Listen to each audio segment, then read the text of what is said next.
CM Dhami चयनित अभ्यर्थियों को नियुक्ति पत्र बांट चुके हैं। सीएम धामी ने उच्च शिक्षा विभाग, चिकित्सा शिक्षा विभाग में चयनित अभ्यर्थियों को नियुक्ति पत्र बांटे हैं। इस दौरान सीएम ने कहा है कि बीते 3 साल में 22,000 से ज्यादा युवाओं को नियुक्ति पत्र दिए गए हैं। साथ ही नकल विरोधी कानून लागू होने के बाद प्रदेश में नकल विहीन भर्ती परीक्षा हो रही है। सरकारी नौकरियां, पारदर्शी भर्तियां यहां हो रही हैं।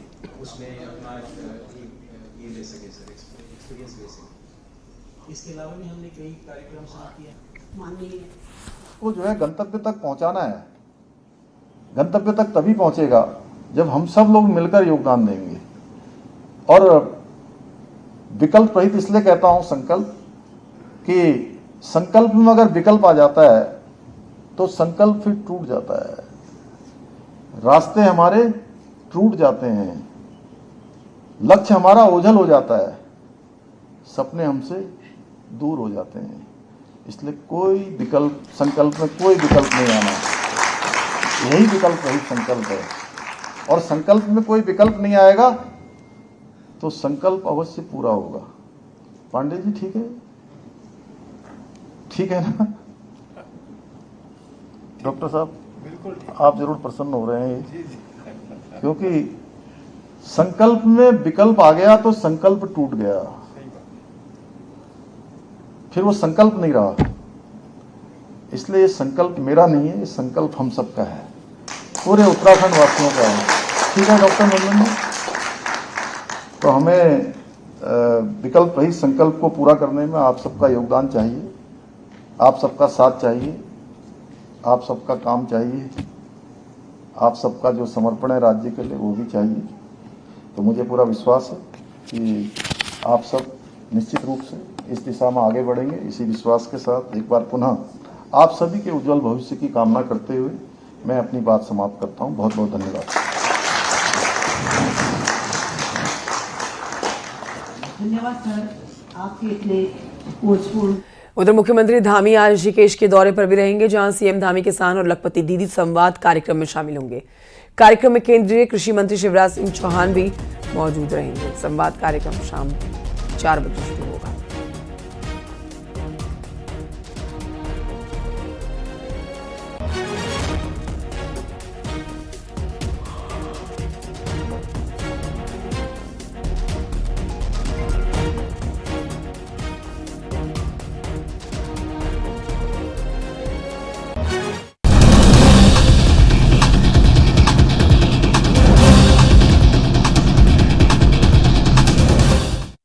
और ये आपको बताते हैं, नैनीताल में आज हिंदू संगठनों ने रैली निकालकर प्रदर्शन किया। मल्लीताल पंथ पार्क से हिंदू संगठनों ने रैली निकालकर रेप आरोपी उस्मान को फांसी देने और उसके घर को ध्वस्त करने की मांग कर रहे हैं। शहर को छावनी में तब्दील कर दिया गया है। मस्जिद के आसपास सुरक्षा के इंतजाम है। शहर के चौक चौराहों पर भारी सुरक्षा व्यवस्था है। एसएसबी को नैनीताल की सड़कों पर तैनात किया गया है। साथ ही नैनीताल आने वाली सभी रास्तों को बंद कर दिया गया है। बोट चालकों ने भी आज नाव का संचालन बंद रखा है। वीरेंद्र बिष्ट और जानकारी देंगे। वीरेंद्र बिष्ट, किस तरह से यहां पर देखा जा रहा है प्रदर्शन, जो यहां पर हिंदुवादी संगठन पहुंचे हुए हैं?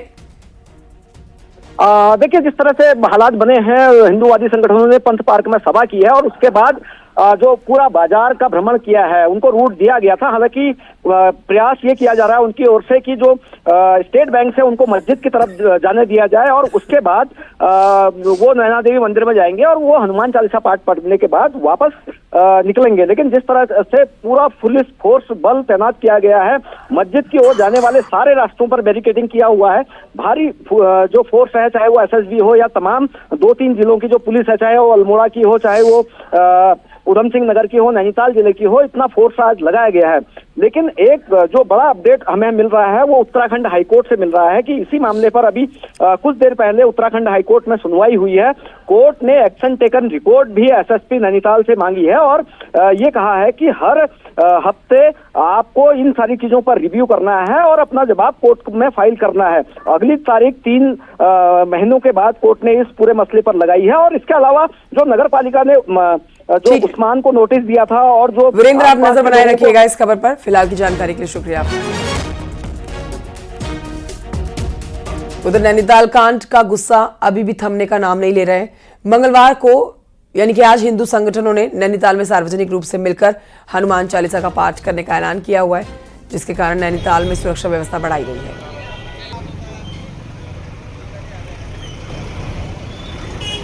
तो प्रदर्शन इस समय भी जारी है और आगे बढ़ने की मांग करी जा रही है प्रदर्शनकारियों की तरफ से।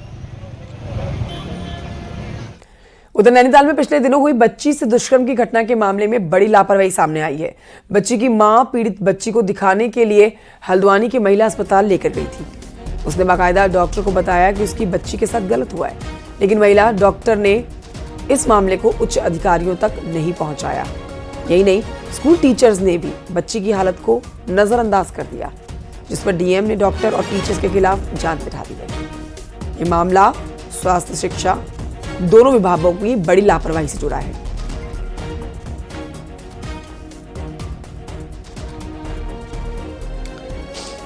एक दो मैटर्स मेरे पास इस इंसिडेंट के सामने आए थे, जिसमें एक स्वास्थ्य विभाग की लापरवाही का एक प्रकरण आया था और क्योंकि विद्यालय बच्ची काफ़ी दिन से नहीं जा रही थी तो शिक्षा विभाग के संज्ञान में ये मैटर ना होने की चीज़ें आई थी।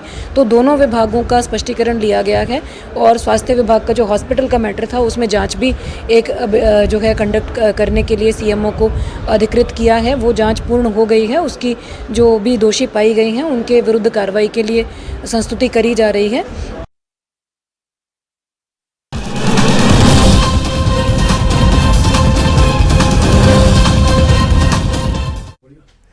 रुद्रप्रयाग से इस समय बड़ी खबर आ रही है, जहां घोड़े खच्चरों में एक्वाइन इन्फ्लुएंजा वायरस अटैक से केदारनाथ धाम यात्रा जो है फिलहाल प्रभावित हो रखी है। घोड़े खच्चरों में वायरस फैलने की दहशत के बाद प्रशासन ने फैसला लिया कि अगले 24 घंटे तक घोड़े खच्चरों का संचालन रोका गया है। रुद्रप्रयाग में जिला प्रशासन के साथ मीटिंग के बाद ये फैसला लिया गया है। घोड़े खच्चरों के 24 घंटे के संचालन पर लगाई गई है रोक, इन्फ्लुएंजा एक्वाइन इन्फ्लुएंजा वायरस के बाद।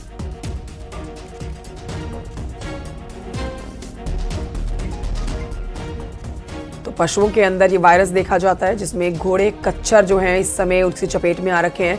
कोरोना जैसा ये वायरस होता है। अब देखिए ये भी जानकारी मिल रही है कि जितने भी घोड़े खच्चर जो हैं वो इस वायरस से संक्रमित पाए जा रहे हैं, उन्हें क्वारंटाइन किया जाएगा। जिला प्रशासन इसकी वजह से थोड़ा उस तरफ काम कर रहे हैं, 24 घंटे घोड़ों को थोड़ा सा प्रतिभाग करने में रोकने के लिए।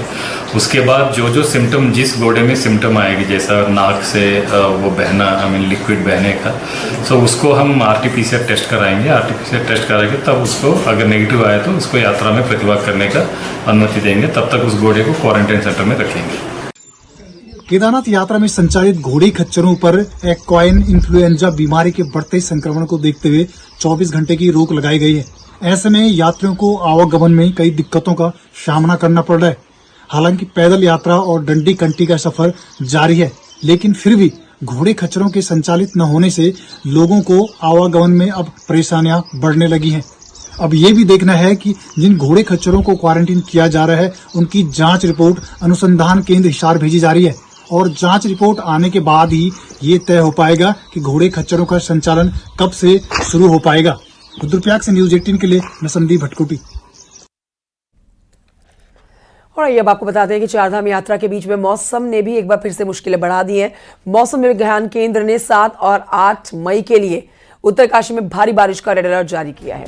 यमुनोत्री गंगोत्री धाम की यात्रा पर जाने वाले श्रद्धालुओं के लिए एहतियात बरतने की हिदायत दी गई है। साथ ही मौसम विज्ञान केंद्र ने ऊंचाई वाले इलाकों में बर्फबारी का अलर्ट भी जारी किया है। इस बीच आपको बताएं कि डीएम ने मौसम के अलर्ट को देखते हुए सभी विभागों को अलर्ट रहने के लिए कहा है। साथ ही अधिकारियों कर्मचारियों को 24 घंटे अपने मोबाइल फोन ऑन रखने के निर्देश दिए गए हैं।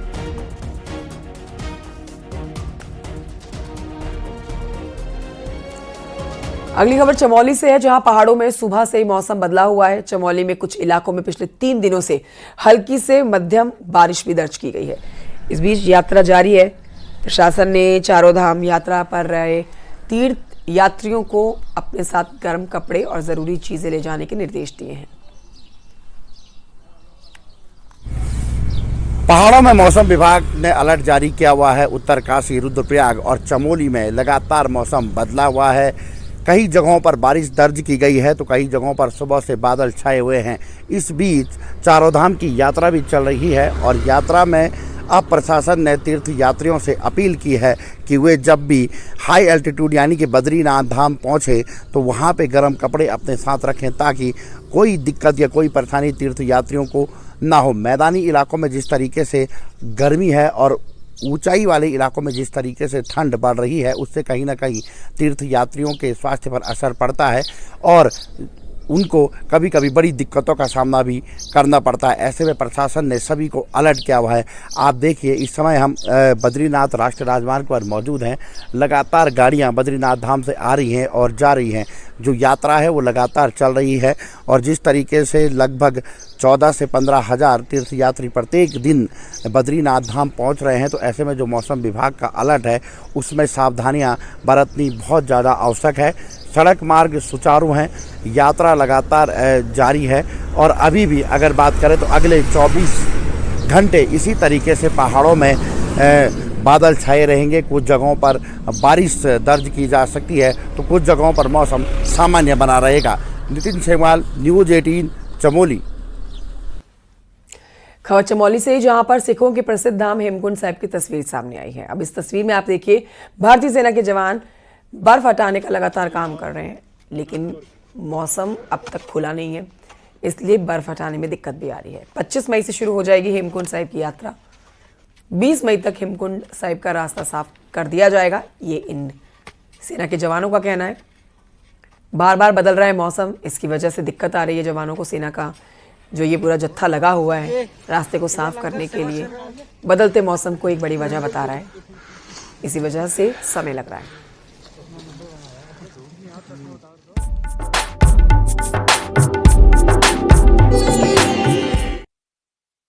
केदारनाथ में तीसरे दिन बाबा केदार के दर्शन के लिए श्रद्धालुओं की भारी भीड़ उमड़ी।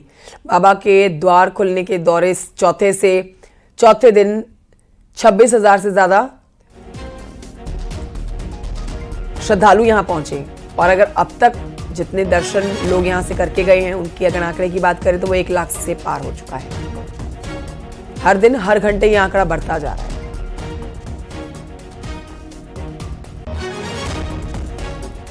यमुनोत्री में गंगोत्री और उत्तरकाशी में यमुनोत्री धाम में 6 दिन में 1 लाख से ज्यादा तीर्थयात्री पहुंच चुके हैं। गंगोत्री में 42,000 से ज्यादा श्रद्धालु पहुंचे हैं, जबकि यमुनोत्री धाम में 58,000 से ज्यादा तीर्थयात्रियों ने दर्शन किए हैं। चारधाम यात्रा के सुगम और सुरक्षित संचालन के लिए कई इंतजाम किए गए हैं। जिला प्रशासन ने गंगोत्री और यमुनोत्री धाम में टोकन सिस्टम लागू किया है।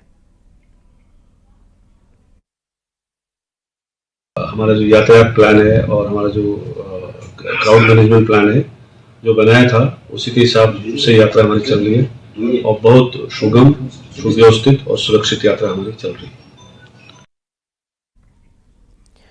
और आइए आपको बताते हैं कि उत्तरकाशी में हर साल राजेश्वरी माता की डोली भक्तों के साथ 80 गंगा और गंगा नदी के संगम पर स्नान करने पहुंचती है। भंडार, रस्यू, पट्टी के डांग गांव से अब डोली उत्तरकाशी पहुंची। बड़ी संख्या में यहाँ पर चारधाम यात्रा में शामिल हुए श्रद्धालु भी इस पवित्र कार्य में शामिल हुए। आशीर्वाद माँ का लिया गया। 80 गंगा और गंगा के संगम पर माता की डोली ने स्नान किया। काशी विश्वनाथ मंदिर पहुंचे हैं उसके बाद, जहाँ बड़ी संख्या में श्रद्धालु मौजूद हैं। भगवती राजेश्वरी को यहाँ जो है स्नान करवाने के लिए लाए हैं और सभी लोग बहुत हर्षोल्लास से यहाँ पे आए हैं। ढोल बाजनों के साथ यहाँ पे जो है अभी देवी ने स्नान किया है और पूरे गांव में जो है उत्सव का माहौल है और घर जाके अब लोग हम मेला मनाएंगे, पूजा पाठ होगी। बहुत ही लोग खुश हैं और उत्सव मना रहे हैं। सभी लोग जानते हैं हमारी माँ राजेश्वरी को और इसी की कृपा से सब ये सारे भगत लोग दिख रहे हैं जो स्नान के लिए जो है आज 80 गंगा में यहाँ पे आए हैं। 80 गंगा का भी बड़ा महत्व है हमारी माता के लिए विशेष तौर से, क्योंकि हमारी माँ राजेश्वरी का आदेश होता है कि मुझे 80 गंगा में ही स्नान कराना है। केदारनाथ धाम में डांस करने का एक वीडियो सोशल मीडिया पर वायरल हो रहा है, जिसमें कुछ लड़के केदारनाथ मंदिर के पिछले हिस्से में जोर जोर से डीजे पर आवाज उठाकर डांस करते हुए नजर आ रहे हैं, साथ ही शोर भी मचा रहे हैं। बद्री केदार मंदिर समिति की शिकायत पर पुलिस ने सोनप्रयाग थाने में अज्ञात के खिलाफ केस दर्ज किया। धारा 298 भारतीय न्याय संहिता धार्मिक में पूजा स्थल को अपवित्र करना और इसके संबंधित धाराएं लगाई गई हैं।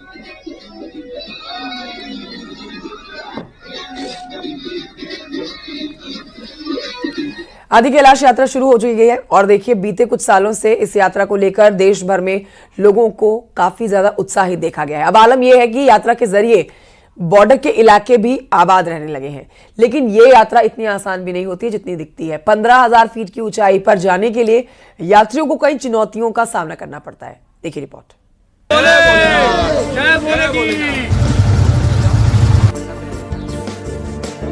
आदि कैलाश और पार्वती सरोवर को कैलाश मानसरोवर का प्रतिरूप माना जाता है। भारत की सरजमी में होने के कारण यहाँ जाने के लिए किसी की इजाजत की दरकार भी नहीं है। लिपुलेख बॉर्डर तक रोड बनने के बाद अब यहाँ आना जाना आसान हो गया है। धारचूला से गुंजी का सफर 5 घंटे भी तय हो जाता है। ये बात अलग है कि यहाँ से आदि कैलाश और ओम पर्वत के दर्शनों के लिए खुद को तैयार करना जरूरी है। पीएम नरेंद्र मोदी के यहाँ पहुँचने के बाद ये इलाका काफी चर्चित भी हुआ है। बीते साल जहाँ 35,000 यात्री इस सफर पर निकले थे, वहीं इस बार ये संख्या काफी बढ़ने की उम्मीद है। जब से इस आदि कैलाश में माननीय प्रधानमंत्री जी अपने नरेंद्र मोदी जी का पदार्पण हुआ है, तब से टूरिज्म बढ़ रहा है और बहुत बढ़ रहा है। और आने वाले समय में हम देख रहे हैं कि असीम इसमें संभावनाएं भी है लोगों को स्वरोजगार की दिशा में। आदि कैलाश के दर्शनों के लिए जहां यात्रियों को 15,000 फीट की ऊंचाई पर जाना होता है, वहीं ओम पर्वत देखने के लिए 13,000 फीट की ऊंचाई को पार करना भी जरूरी है। यही वजह है कि गुंजी में यात्रियों को माउंटेन सिकनेस से निपटने के लिए भी तैयार किया जाता है। यात्रियों की बढ़ती संख्या को देखते हुए इस बार जहाँ यात्रा रूट पर एम्बुलेंस तैनात की जा रही है, वहीं हाई एल्टीट्यूड स्पेशलिस्ट टीम को भी ज्योलिंगकॉग और नाभी ढांग में तैनात किया जा रहा है। इस टीम में सभी तरह के जो माउंटेन मेडिसिन के स्पेशलिस्ट लोग हैं उनको भेजा जा रहा है, क्योंकि माउंटेन्स में जो हाई ऑल्टीट्यूड सिकनेस है, लोगों को ऊपर हाइट में जाते ही जो प्रॉब्लम्स होती हैं उनको स्पेशली हैंडल करने के लिए यहाँ पर भेजा गया है। साथ में एक high altitude mountain medicine first aid kit हम यात्रियों को दे रहे हैं। बीते साल के मुकाबले इस बार यात्रा की तैयारियां पर काफी जोर दिया गया है। ऐसे में यात्रियों को काफी सहूलियत होगी, ये उम्मीद भी जताई जा रही है। यही वजह है कि आदि कैलाश यात्रा जहां शिव भक्तों की पहली पसंद बनती जा रही है, वहीं इससे रोजगार के मौके भी मिल रहे हैं। यही नहीं, देश भर के यात्रियों के लिए हाई एल्टीट्यूड पर सफर कर आदि कैलाश के दर्शन करना किसी चमत्कार से कम भी नहीं है। न्यूज़ 18 के लिए पिथौरागढ़ से विजयवर्धन उप्रेती की रिपोर्ट।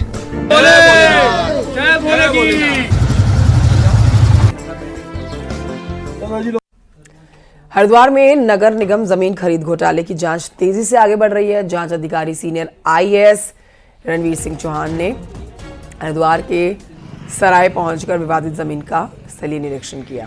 इस दौरान उनके साथ नगर निगम और राजस्व विभाग के अधिकारी मौजूद रहे। आईएएस रणवीर सिंह चौहान ने नक्शे और दस्तावेज के जरिए भूमि के संबंध में जानकारी ली है। ये जो भी खसरे नंबर जिनसे परचेज हुआ है वो कहाँ स्थित हैं, तो उसका जो क्या कहते हैं डॉक्यूमेंट्स हैं और वो जो है क्या कहते हैं उसकी स्थिति क्या है, तो अभी स्थलीय निरीक्षण किया है और जांच अभी गतिमान है। अधिकारियों के बयान आवश्यक होंगे, उनके लिए जाएंगे।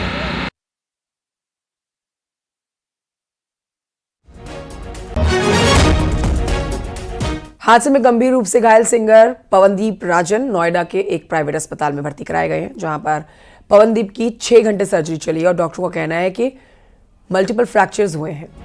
पवनदीप को आईसीयू में रखा गया और पवनदीप की हालत अब स्थिर है।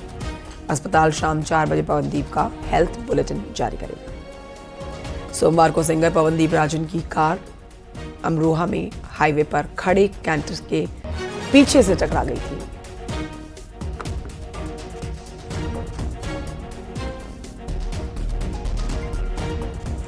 इंडियन आइडल विजेता और सिंगर पवनदीप का एक्सीडेंट हुआ, जिसके बाद उनका इलाज नोएडा के सेक्टर 62 फोर्टिस अस्पताल में चल रहा था। मिली जानकारी के मुताबिक करीब 6 घंटे तक उनकी मल्टीपल फ्रैक्चर की सर्जरी हुई है। फिलहाल वो आईसीयू रूम में भर्ती हैं और अभी स्टेबल हैं। हालांकि पवनदीप के पीए से मिली जानकारी के मुताबिक 3 से 4 दिनों में दोबारा सर्जरी होगी, लेकिन अभी स्टेबल है। और फोर्टिस अस्पताल के प्रतिनिधियों से बातचीत की गई तो उन्होंने बताया कि शाम 4 बजे हेल्थ बुलेटिन दोबारा जारी किया जाएगा। फिलहाल वो स्टेबल है और उनका इलाज जारी है। आपको बता दें कि 5 तारीख को पवनदीप का एक्सीडेंट हुआ था, जब वह उत्तराखंड से दिल्ली जा रहे थे। इस दौरान घटना हुई और उनकी गाड़ी पूरी तरीके से क्षतिग्रस्त हुई और फिलहाल वो उस समय अहमदाबाद में एक कॉन्सर्ट में हिस्सा लेने जा रहे थे, लेकिन हादसे के बाद तत्काल उन्हें फोर्टिस में भर्ती कराया गया, जहां पर मल्टीपल फ्रैक्चर सहित अन्य जो चोटें लगी हुई थी उसका इलाज किया गया और एक सर्जरी भी हुई। लेकिन अब दोबारा भी सर्जरी होगी क्योंकि जो चोट है वो गहरी है और फ्रैक्चर जो हैं वो शरीर में बहुत जगह है, लिहाजा एक सर्जरी और होनी है। उसके लिए 3 से 4 दिन का वक्त लगेगा, लेकिन फिलहाल इस पवनदीप स्टेबल बताए जा रहे हैं। कैमरामैन विपिन के साथ हिमांशु शुक्ला, न्यूज़ 18 नोएडा। उत्तराखंड में हो रहे डेमोग्राफिक बदलाव के लिए सबसे बड़ा कारण माना गया बाहरी लोगों और उनमें भी खासकर समुदाय विशेष की घुसपैठ को। मुख्यमंत्री धामी ने इसे लेकर कई बार गंभीर रूप से चिंता जताई है, लेकिन अब सहसपुर से खबर आई है सामने, वो हैरान कर देने वाली है। रिपोर्ट देखिए।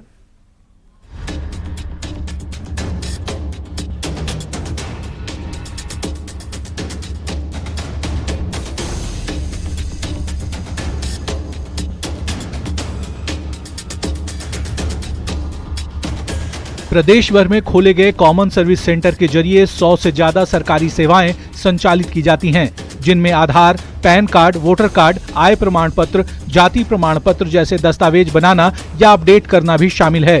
लेकिन इन्हीं कॉमन सर्विस के जरिए कई जगह बड़ा गड़बड़ झाला हो रहा है।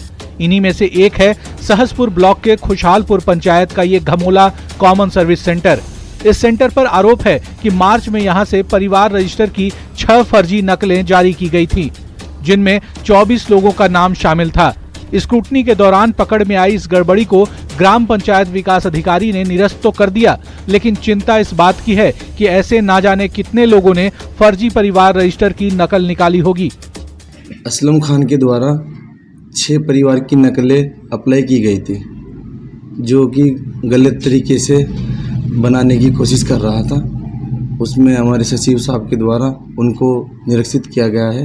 सचिव साहब के द्वारा जांच की गई है, उसमें उसको फर्जी तरीके से बताया गया है। इस वक्त हमारी मौजूदगी सहसपुर के खुशहालपुर क्षेत्र में है, जहां पर खुशहालपुर क्षेत्र के गमोला में यही वो गमोला का कॉमन सर्विस सेंटर है, जिस पर फर्जी मोहर के जरिए परिवार रजिस्ट्री की फर्जी नकल जारी करने का आरोप है। हमने सेंटर के संचालक असलम से बात करने की कोशिश की, लेकिन उसने व्यवस्था का बहाना बना लिया। उत्तराखंड में अगर कहीं सबसे ज्यादा भारी लोगों की घुसपैठ हुई है तो वो है सहसपुर एरिया, जिसमें इसी तरह के कॉमन सर्विस सेंटर का बड़ा हाथ है, जो मिली भगत कर फर्जी गोरख धंधे को अंजाम दे रहे हैं। इस फर्जीवाड़े की रिपोर्ट मार्च में ही पुलिस से लेकर प्रदेश भर में कॉमन सर्विस सेंटर चलाने वाली agency CSC e governance service India limited को भी दे दी गई थी। लेकिन ताज्जुब की बात है कि 1.5 महीने बाद भी कोई एक्शन नहीं हुआ। न्यूज़ 18 के फर्जीवाड़े का खुलासा करने के बाद सोमवार को एजेंसी हरकत में आई और तत्काल प्रभाव से इस कॉमन सर्विस सेंटर की ID ब्लॉक कर दी गई। सर, हमारे पास कंप्लेंट आ गई थी, तो हमने वो एक बार अपने जो फील्ड के अधिकारी थे उनको भी जांच के लिए भेज दिया गया था, तो फर्दर हमने वो ID ब्लॉक करने के लिए भेज दी गई।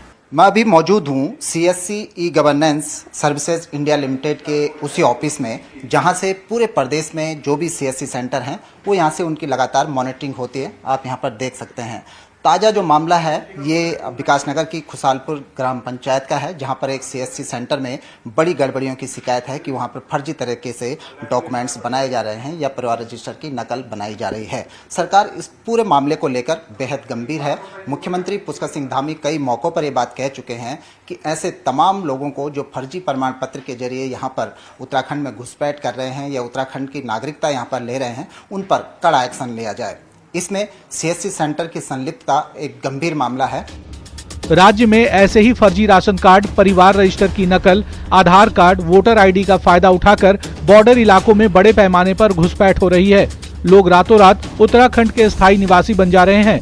यही कारण है कि CM पुष्कर सिंह धामी को अब जिलाधिकारियों को बड़े लेवल पर वेरिफिकेशन अभियान चलाने के निर्देश देने पड़े हैं। विकास नगर से कुलदीप चौहान के साथ सुनील नौप्रभात, न्यूज़ 18 देहरादून।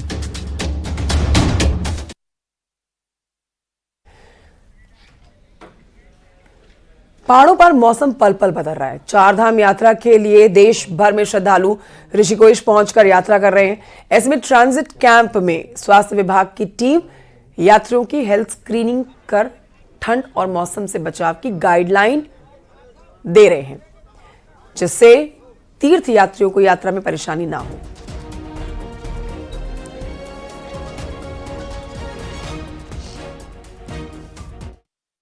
ठंड में जो है ऊपर हाई एल्टीट्यूड प्रेशर है और काफ़ी ठंड है, तो आप प्रॉपर कपड़े वगैरह अच्छे वहाँ ले जाइए और अपना जो उचित जो आपको दवाइयाँ प्रिस्क्राइब कर रखी हैं तो उन दवाइयों का अच्छे से सेवन कीजिए।